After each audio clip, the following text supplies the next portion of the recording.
Welcome back to the channel. My name is Brad and Supercoach Pro. I just want to say welcome back to the channel. It's been a few months now since I've done an upload.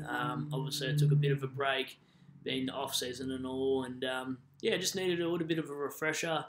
So yeah, I do apologise. It has been a few months, and I was just waiting really until all the drafts, came through, like the rookie draft and whatnot, for all the players to actually be relevant here. And yeah, I think just doing channel in general, you definitely need a break because you're doing it for 6 months of the year and it gets very busy. So starting off my team picker, personally, there's a few options I like down back. I think I'll only go to 2 premiums down there. I can't see myself really going 3 at this stage. I think there's a lot of value picks. Now, I'm not looking at Sinclair or Sis just because Sinclair's only done it once before. Sis got moved to the midfield the last match or so at the end of the season, so that has thrown me off a little bit. But the one that's really hurt me in the past by not having him is probably Tom Stewart. So he'll be my first pick this year in the defence. I think he can average what he's been averaging over the years. He's just so consistent. And he only missed 1 game, I think, through injury it might have been, because the other 4 he got suspended for Prestia. So I'm not questioning his durability at all. So he's selection number 1. Selection number 2 with some upside, I think, is Jordan Dawson. I watched him a lot last year, and no matter where he played on the field, whether it be half forward, a wing, half back flank, he always scored really well. So I like his versatility and the fact that no matter where he goes, he'll still score you 100 no matter what. As for the other backline picks, there's nothing I really like there. If Hearn retired, I'd probably look at Wittering, but I just don't like that pick. Luke Ryan's never again for me after burning me last year. Redmond could be a bit of a smoky this year. Dacos I really like at D3 if you're willing to go there. I don't blame it. It just doesn't suit my structure this time of year. But the first one I'm looking at from the Cats recruits, in the off-season they went and targeted Bowes, albeit because the draft pick tied with him, but I think they're going to offer him midfield.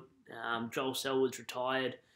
Narkle's not on the list, so I think there is a spot there for him. Cooper Stevens is gone, so I just think they'll give him some opportunity, and if you look at his previous scoring, he has averaged 80s.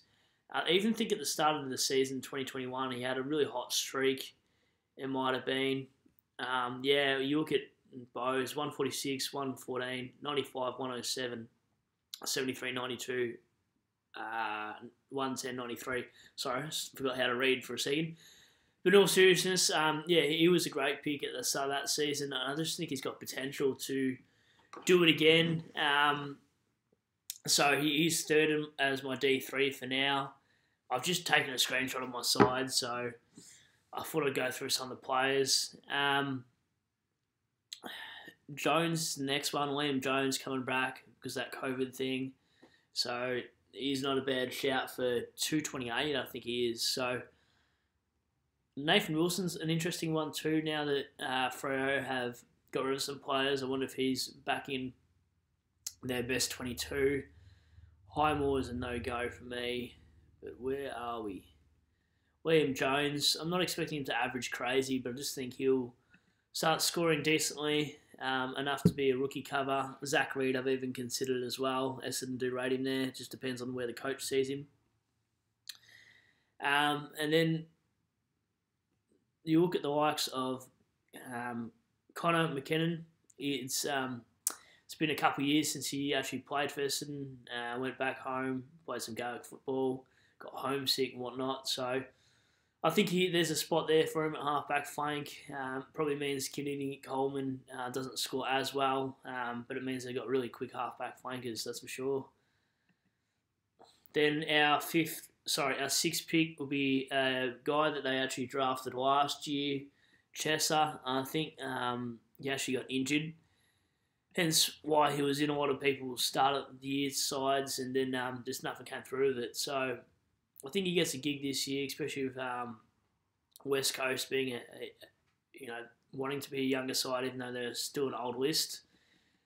And the other one is Charlie Dean, we heard about last year. I mean, Moore's injured at the moment, so hopefully he gets a crack at it. Dean, they did rate him pretty highly in defence. And the last one is Wilmots from Brisbane. He's also 123k as well. I don't want to pay up too much on the bench unless I really have to. And then the midfield for me is probably the hardest line.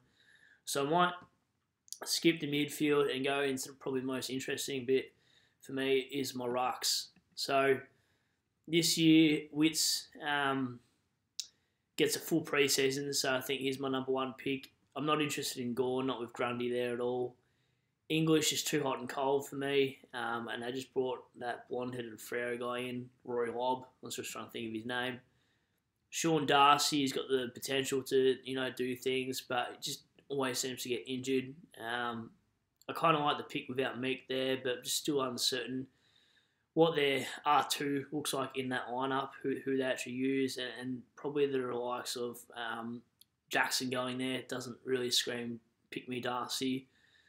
O'Brien I've got no interest in. Nick Nat's too injury prone, don't trust it.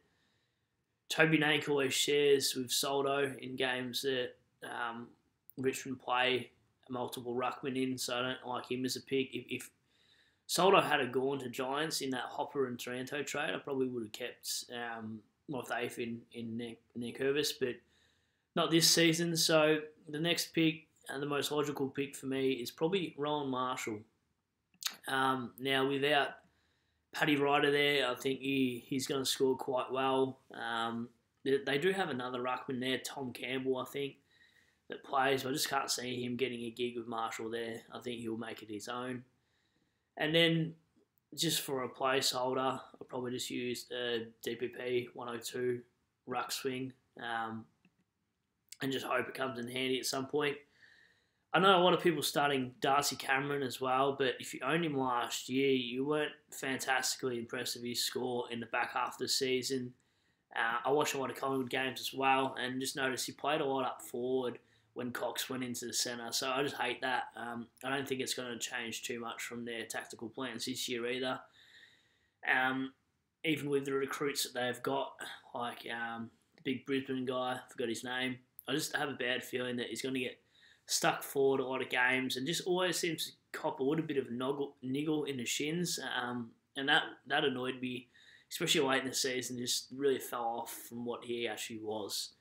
So I'm not going to pick him, only because I saw what he produced. My forward line is probably a little bit interesting, a little bit standard. I think you got to go Dunks. I think he'll be owned by 60% competition starting round one.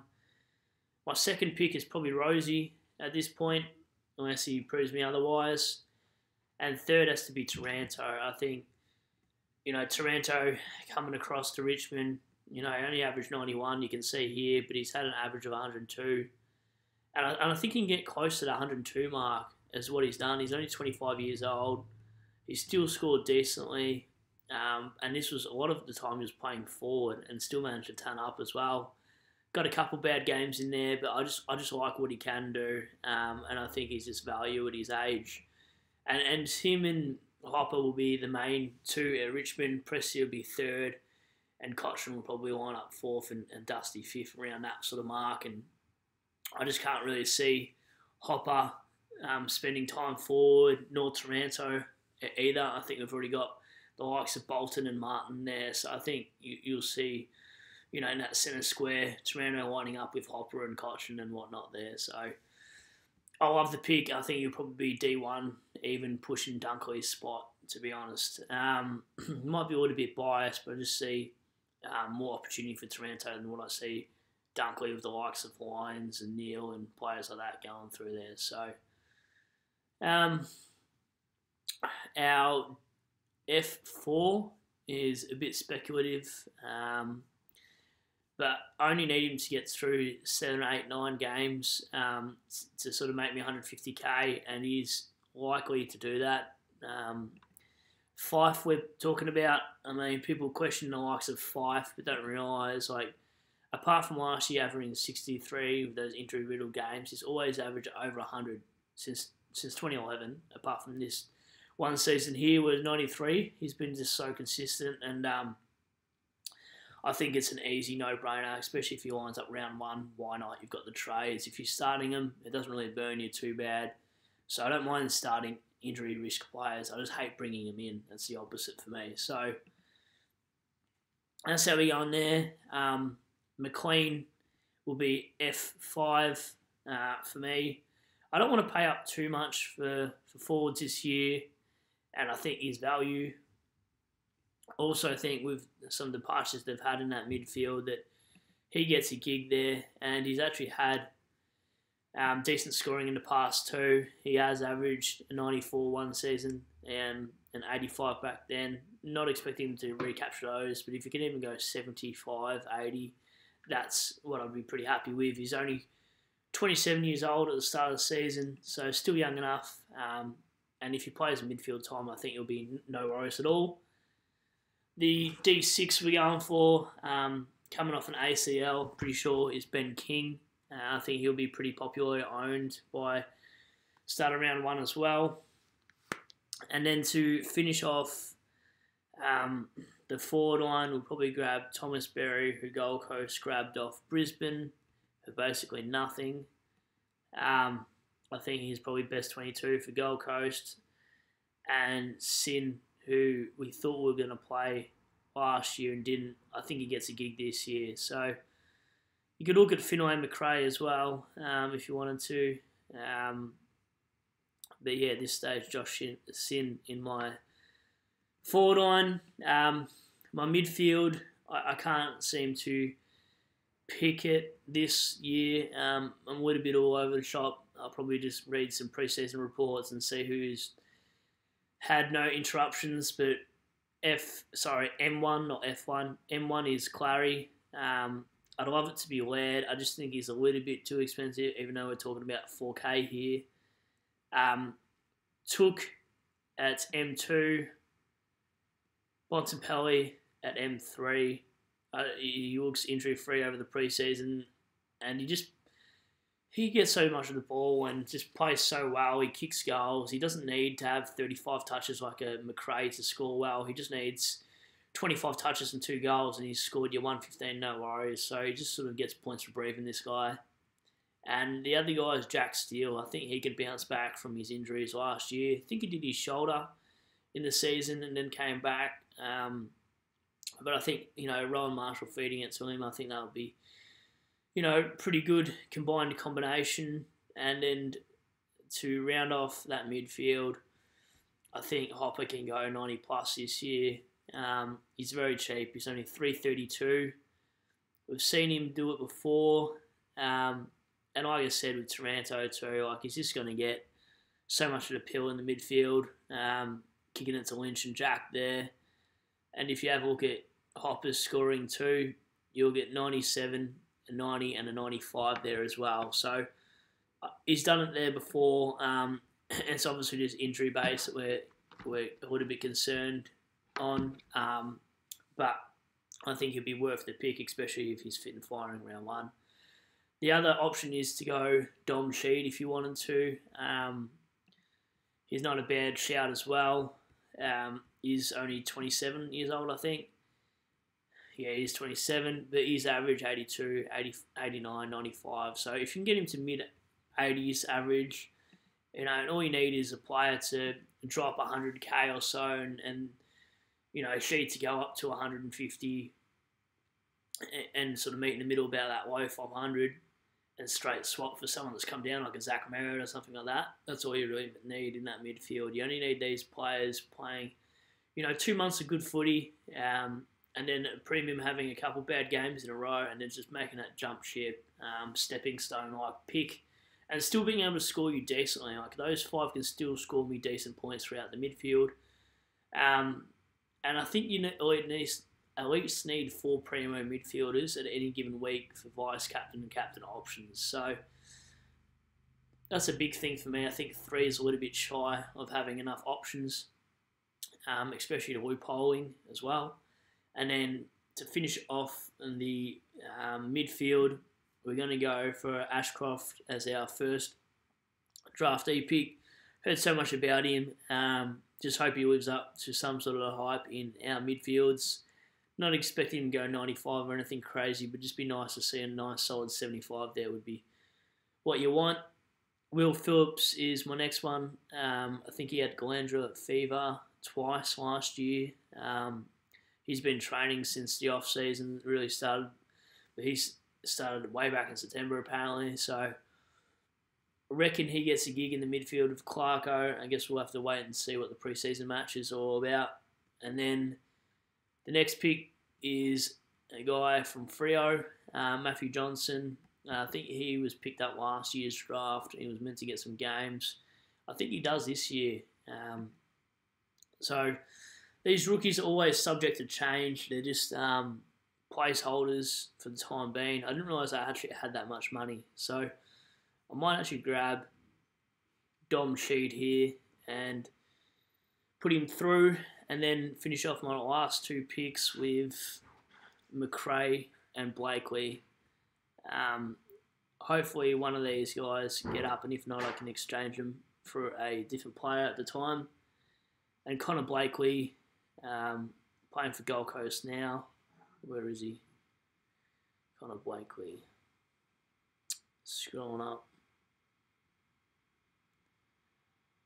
There he is. So Connor Blakely's scoring in the past two has been alright.